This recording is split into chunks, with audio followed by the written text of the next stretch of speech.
सर्व दत्त परिवारास साष्टांग प्रणिपात. दत्त माझा मी दत्ताचा. रचना श्री गुरु दत्तचरणी अर्पण. जसा भक्ताचा भाव देव देतो तसे फळ. अवधूत चिंतन श्री गुरुदेव दत्त. जीवतीच्या दुसऱ्या शुक्रवारच्या सर्वांना हार्दिक शुभेच्छा. गाणगापूर ग्रामात एक गरीब शेतकरी राहत होता.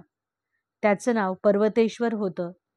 तो शेतात कष्ट खूप करीत असे व तसाच तो श्री गुरु महाराजांचा म्हणजेच नरसिंह सरस्वती महाराजांचा भक्त होता. तो काया वाचा मनाने श्री गुरूंची नित्य मनोभावे पूजा करीत असत. त्या नित्याचाच एक नेम होता तो असा की श्री गुरु महाराज जेव्हा नित्य सकाळी स्नानसंध्या करण्यासाठी संगमावर निघाले की संगम म्हणजे गाणगापूर येथील असणारा भीमा अमरजेचा संगम. हा नित्य श्री गुरु महाराजांची वाट पाहत आपल्या शेतात उभा राहायचा आणि गुरुमाऊली येताच त्यांच्या पाया पडायचा. हा त्याचा नित्याचाच क्रम बरेच दिवसापासून चालत होता.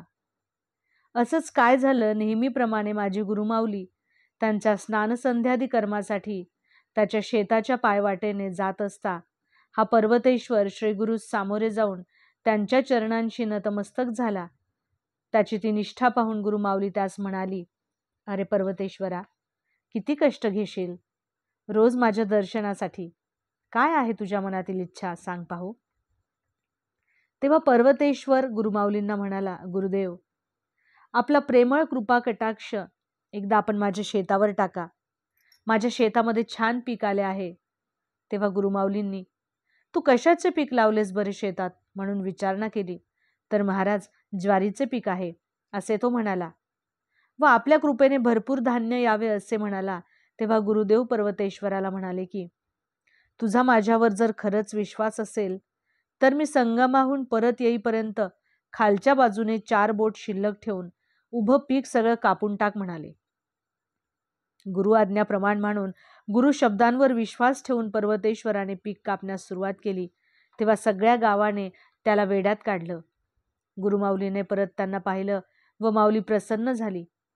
पुढे काही दिवसातच जोरदार मुसळधार पाऊस झाला. साऱ्या गावातील इतरांची पिकं पावसामुळे गेली, पण ह्याच्या खालच्या 4 बोटाच्या पिकाला भरपूर अंकुर फुटली व पुढे भरपूर पीक आले. म्हणून जसा भक्ताचा मनी भाव तसे देव त्याला फळ देतो.